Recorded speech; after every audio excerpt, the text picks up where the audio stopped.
Welcome to Amplifying Leadership, a podcast where we talk leadership and all that it is with our guests, our wins, and our challenges. My name is Tara Lehman, and I'm a partner, coach, and consultant at Twin Life Coaching and Business Services, of which Amplifying Leadership is a division. We support our leaders through this podcast, tools, community, and more. To learn more about us and our Amplifying Leadership division, please visit amplifyingleadership.ca. Today, I am welcoming Ashley Russo, a leadership expert, inspirational speaker, serial entrepreneur, 5-time Emmy award-winning executive producer, writer, and also a media consultant. Wow, welcome to the show. Thank you so much for having me, Tara. Great to be here. Sounds like you've had quite a background. So why don't we start by letting you introduce yourself and a bit of your leadership story to our audience today? Absolutely. Well, honestly, I think I was born with some leadership skills, but also learned through osmosis and opportunity. And I would say that because I was one of those little kids that always had a game I was organizing on the playground, a pretend business I was running with the neighborhood kids, a real business I was running with friends in middle school. I just always had a natural curiosity. I like to lead. I like to organize groups. I love to find positive outcomes. And I don't know that I could have put those words to it back then, but certainly looking back, I can do that now. And I found myself really loving and being my curiosity turning into a love of storytelling. So I went to college for broadcast journalism and worked in that world, in the news world for a few years. And then I would just say, wanting to be an entrepreneur, went out there to work for myself. And one thing has led to another. So here I am now, 25 years later with a production company and, a dozen employees. It's just been a great journey. That's awesome. And it's funny, I have to go back to something you talked about. You create these little businesses when you're kids. My sister and our friends used to paint rocks, which has now been quite popular lately, and sell them. And we'd be like 8 or 9 and people would give us a quarter or 5 cents or whatever. Well, Tara, I had a similar business. I sold those very little wooden boxes that you could buy at the dollar store when we were kids. They were that very thin wood. And I would paint those and I would sell them and actually give the money to charity. And so it was very connected to the work that I do now. And so I think nonprofits have always been a big part of my family and a part of what I do, but same thing, painting those little wooden boxes in the winter to sell in the summer. It's true entrepreneurship right there. Exactly. So before we get started into our leadership topic of habits today, why don't you tell us maybe a couple of the obstacles that you've had to overcome on your journey to leadership? Well, I would say my number one obstacle is always myself. I think that I am a recovering perfectionist. I am someone who wants to do things as well as I can, but also quickly and efficiently. I love efficiencies. I love processes. I like knowing we're doing something not just well, but in the best possible manner. So, for example, I like to get places the direct route rather than the country road. And as I've gotten older, I've of course tried to learn to slow down a little bit, to allow life to happen sometimes, not force everything so quickly. So I would say I have been my biggest obstacle has been myself, truly. And so I've spent a lot of time working on myself. I work with a business coach. I bring that person into my teams. I get 360 reviews, which is a really honest look at who you are and what you bring to the table. And that's not always positive. So I think you have to be really aware of your strengths, but just as aware of what we call our blind spots. So things where you need people to fill in for you. So I would say that was a big obstacle for me. And then I would say another one was mastering prioritization. So not wanting, you can't get everything done at the same time. That is not something I've struggled with in the last decade, but it was certainly something early on, and learning what to do in what order for maximum results. So those are some internal things that I've gone through. And I have to say, I didn't have a lot of external obstacles. I really can't say that was a major issue for me. I think that I would put my mind to something, connect myself to the right people, ask a lot of questions, and be pointed in a direction, and then say yes to opportunity. Every opportunity doesn't work out, but I do think that there's a lot of power, especially if you're younger in your career or you're pivoting to something new, in saying yes and taking opportunities. You never know when that thing or skill or person will circle back into your life. And that's happened to me countless times. So I've been fortunate to really be able to plow ahead. Yes. And I love that you bring up self-reflection, because a lot of times if I ask that question of my clients, like, is there anything or anybody holding you back? it's always yourself, right? Like that's the number one answer you get. And to talk about being that perfectionist is also something that's very, very common, and it can be difficult to overcome. And accepting that mistakes or that perfect doesn't need to be perfect, right? It's about continually improving. Absolutely. You have to kind of get out of your own way and bring other Yeah. people into your life and into your circle to help that journey go smoothly, and realize that everyone has different strengths. When you start to surround yourself with people who play to your strengths and you complement theirs, your just opportunity to be successful elevates so quickly. Absolutely, absolutely. So I want to come to our topic today, which is habits around leadership and why this is so important. So a lot of people understand habits at home, like even a habit of just brushing your teeth every day or having lunch every day. These types of things are habits, things that you do maybe without thinking. What are your thoughts on the topic of habits around leadership? I'm curious about that because we normally hear about life. Tara, I have to tell you, I love this topic because I am a major advocate of building habits. And I think when you mentioned something like brushing your teeth, the first piece of that is to understand that we already have habits in our life. I think often we resist the concept of building a habit around something that maybe we're not excited about, or we weren't taught to do, or we haven't practiced. But if we can first realize that something like brushing your teeth or putting your shoes on or eating breakfast, those are all habits. You read to your books to your children at night, or maybe you read at night before you go to bed. So first recognize what habits are already in your life. That way you realize that you have habits, you're good at certain habits, and you're capable of building more habits. Love it. There's a book, Atomic Habits. It was my favorite book. All of my managers have read it. All of my leaders have read it. It's something we talk about a lot. If you haven't read it, I really suggest that you do out there. But what he starts with is the concept that you do not wake up in the morning and go and run a marathon. No one does that. It's an impossibility. But you might wake up and put your shoes, your sneakers at the end of the bed so that it's a visual reminder in the morning, oh, I'm going to walk or I'm going to run today. And so you start building little habits that create something big in the long run. And the marathon is a great analogy. So I try to say to myself, what habits do I want to build to support where I want to be or how I want to feel? For me, building in my personal habits is a really important part of leadership. I really believe you have to walk the talk. You have to model the behavior for yourself, for your children, for your employees, for anyone around you. So my workouts are built into my calendar. So 4 days a week, they're built in. It's an alarm. I don't like it. I'm not going to lie. I am not one of these people that's always like, oh, I can't wait for that HIIT class. I can't wait to run today. Never. No. I always know I feel better after. So I think building habits around that helps me be a better version of myself, and really creating in the leadership space.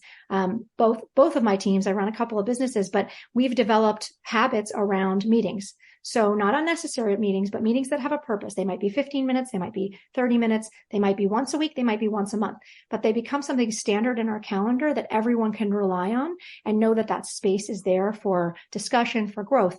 But if it isn't in the calendar and it's always oh, well, let's meet about that. Well, we should meet about that. Hey, we haven't met about that. A month could go by and you're not really driving any change if you're not having those meaningful conversations at set times. So I'm just a huge believer in habits and in how important they are for your life. Now, this is not to say we all have a day where you just don't want to do anything, right? You want to just watch Netflix, or you want to just paint or read or do something you enjoy and not have a schedule. I think that's super important too. And I would say building in free time is just as important as building in time that is something structured that you're trying to accomplish. I 100% agree with and with scheduling too helps you keep appointments with yourself. I used to, and I still with my leadership clients, but when I used to be in my corporate life, I would tell the leaders, like, you need to schedule lunch, because if you don't take lunch, you're not as effective. It's just a fact, right? Schedule 20 minutes, put it in your calendar. It is really a biggie for me, because a lot of times I'll focus on this meeting, that meeting, and not paying attention. I will say, I work all over the place. My office is my bag and my laptop. So I do, work in Pennsylvania with my production company. I work in Texas with my manufacturing company, and I'm on the go. So when I go somewhere purposefully, what helps for me is to have the habit of, on a Sunday, generally, picking up the things that I know that I will need so that a protein bar, some apples, some carrot sticks, things like that. And I will pack a bag so I have something healthy throughout the day to eat. Otherwise, I am one of those people that will forget and be really hangry at 3:00. No one wants that. Nobody wants that. Yeah. Yeah. I think scheduling those important key things for our own self-care as leaders, I think is a great habit. And I think once you do it for so long, 12 o'clock became my lunch for half an hour. Yes, meetings get scheduled from corporate sometimes, right? So you have to move it. But that was the time I was going on lunch and everybody knew it, right? So let's talk about habits and leadership a little bit more and dig a little bit deeper into why you think we need to develop good habits as leaders so that we can lead by example. What are the benefits you're seeing? Yeah. First of all, I really think that we need to look at leadership as a skill that you would develop like anything else. Mm-hmm. And we don't do anything once or twice, 3 times, and we're an expert. We have to do something habitually for months, often years, right, to master it. And so I think as we are becoming leaders, and then once we are leaders, developing leaders, I found that transition is incredibly important where habits come into play. And that's why for us, having those regular meetings, having key accountabilities built in, that we check in on them. I will say in our organizations, if something is falling apart, 2 or 3 tiers down, the first question I ask myself is, what was my role in that as the leader of the organization? Where did something break down? And I will tell you, often it's because I didn't hold that person accountable because the meeting was canceled and I didn't follow up to have the meeting a different time. Yeah. And I thought, everything will be okay. We'll do it on text. And that just doesn't always work out. And it certainly doesn't model the behavior. So I think we have to look at leadership like any skill. If you want to get good at tennis, you're going to play a lot of tennis. If you want to get good at writing, the 10,000 hour rule, right?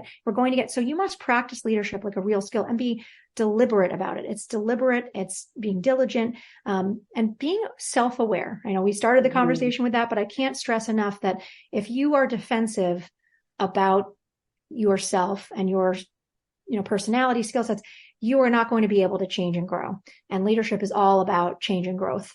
So I think that's really important.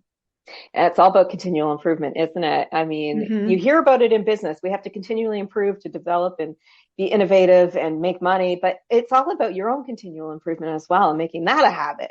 When you talk about continual improvement, one of the things that I've placed particular emphasis on is giving back to the community and having wellness initiatives. So we do both of those things on a quarterly basis. We have an opportunity for people to volunteer, sometimes we collect something, we have contests around it, and then we do the same thing for wellness. So we just had a summer-long walking contest. We divided people randomly into teams from different departments, which encourage people to communicate across different departments, but also tracking their activity. And we just had a healthy lunch as a reward for the winning team. So those are habits.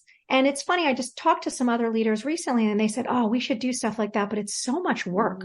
And I said, you know what? It really is so much work. But the work of leading and the work of culture is the most important work, because if the culture isn't a place where people want to be, you don't have a workforce to do the work anyway. So I place particular emphasis on those that are really personal goals: eating healthy, getting out and exercising, communicating with one another, creating opportunities for fellowship in the office.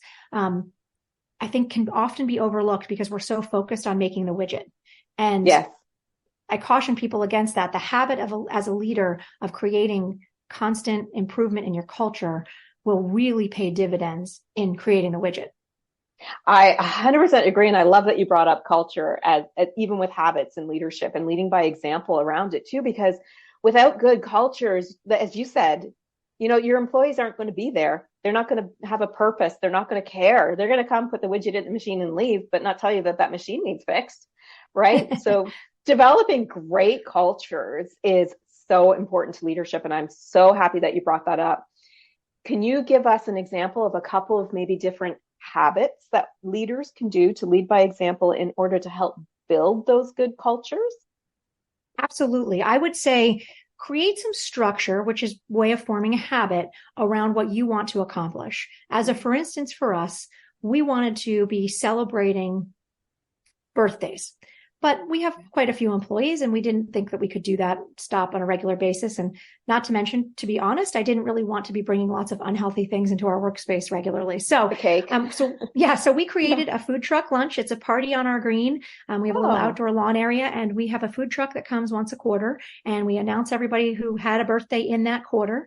And we just do it as a little celebration or party. So for me, putting it on the schedule is what creates the habit. I think I would caution people against we'll get to that, or when we do that down the road, you're kicking the can down the road. So for me, I'm always putting timelines on things and creating habits by having something happen regularly, because then it becomes something people can count on. And again, that really helps build the culture. So if you're going to have a walking club, for instance, that would be something that you pick 2 days a week at the exact same time that people are going to meet, and you walk the exact same path, because now you're creating habit, and habit creates comfort and familiarity. And people tend to show up when they know what they're expecting. The fear of the unknown is probably the most significant fear that humans have, any unknown.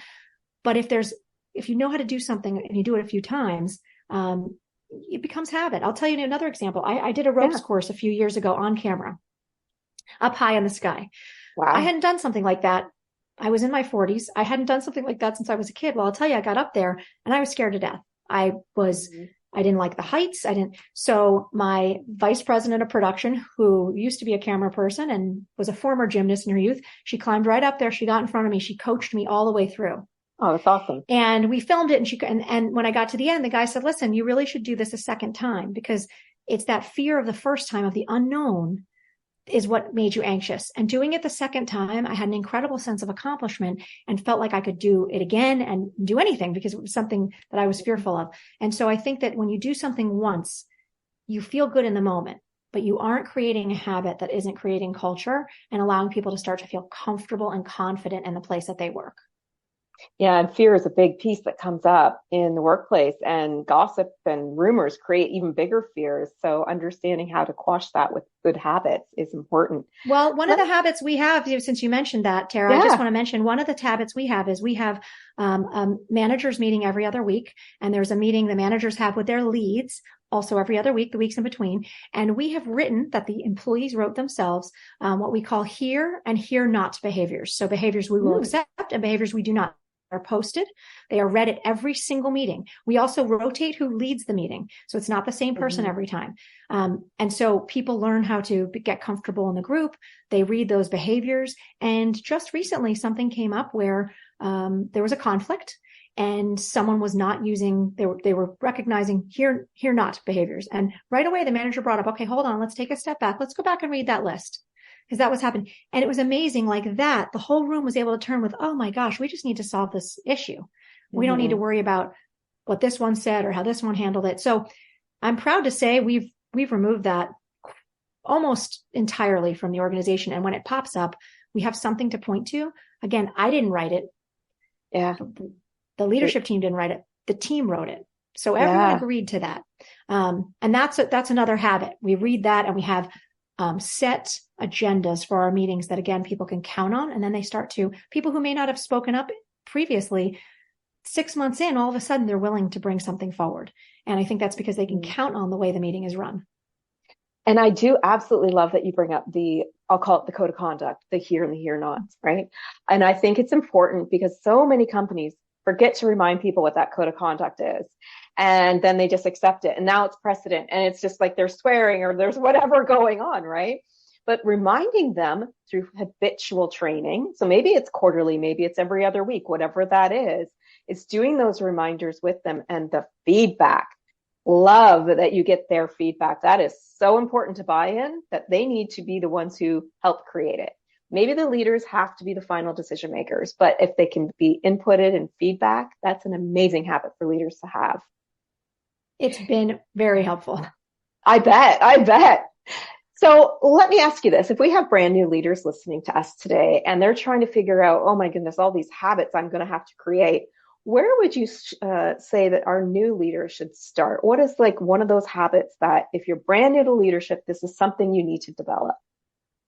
I would say, first of all, get someone like you in their life. So Coach. it's a coaching. I think I Yeah. just can't express enough. I know generally she said it's expensive. It's one of those that the ROI is huge. So It is. I don't work for Tara. I'm just saying Nope. she's wonderful, and there are lots of great coaches out there. But after that, I think take a look at how you manage your time.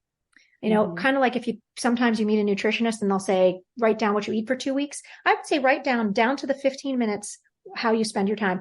Are you checking social media too often? Are you feeling overwhelmed because there's a project that doesn't play to your strengths that maybe someone else could be doing for you, or with you? So I would look at your calendar and the way you manage time first. And then I would make some changes around that. Create habits and rules for yourself. So for example, I'm only going to check social media for 15 minutes in the morning and 15 minutes in the evening. And I'm not going to look at it during the day. Obviously, if that's your job, which often is the case in our production world, that's a different story. But I'm talking about just scrolling for scrolling's sake. If you're taking phone calls that could have been emails and you're wasting 30 minutes on a call that could have been a 30-second email, take a look at that. I'm all for a phone call, but make sure you needed to have it. So manage your own time. Look at what habits you can create for yourself. Then you'll be equipped to start implementing things at work. And I would say the first thing is implement a regular meeting with your senior leadership team, whatever you call that. Have that meeting as a regular place and create a space where you are not dictating, you are not running, you're giving them a voice in a safe space. And then really be aware that once you do that, you can't squash those ideas and you can't kind of come down on people. So one piece I didn't mention is I think leadership fundamentally requires an incredible amount of emotional intelligence. And the reason I say you need to start with yourself is you need to be aware of where are your pain points? What's a thing that gets you fired up? I mean, there are a couple things. I try to be I'm a passionate person, which means I'm super excited, but I can also get super mad. And I've had to erase that and really look at what's a thing that's going to send me into that zone quickly and identify it. And once I could identify it, I know when it's happening, take a breath, take a step back, maybe walk outside and come at things with a solutions-minded focus versus upset at a situation. So start with yourself, build in some regular meetings with your leadership, and really key into your emotional intelligence. I love those. And I think even, for seasoned leaders, having those one-on-one meetings with either your employees or whoever you report to, perhaps it's the board, are also really important key habits to have because you can gain that feedback on yourself as well. So I think that's important for seasoned leaders as well. Awesome. Totally agree with you, Tara. Yeah.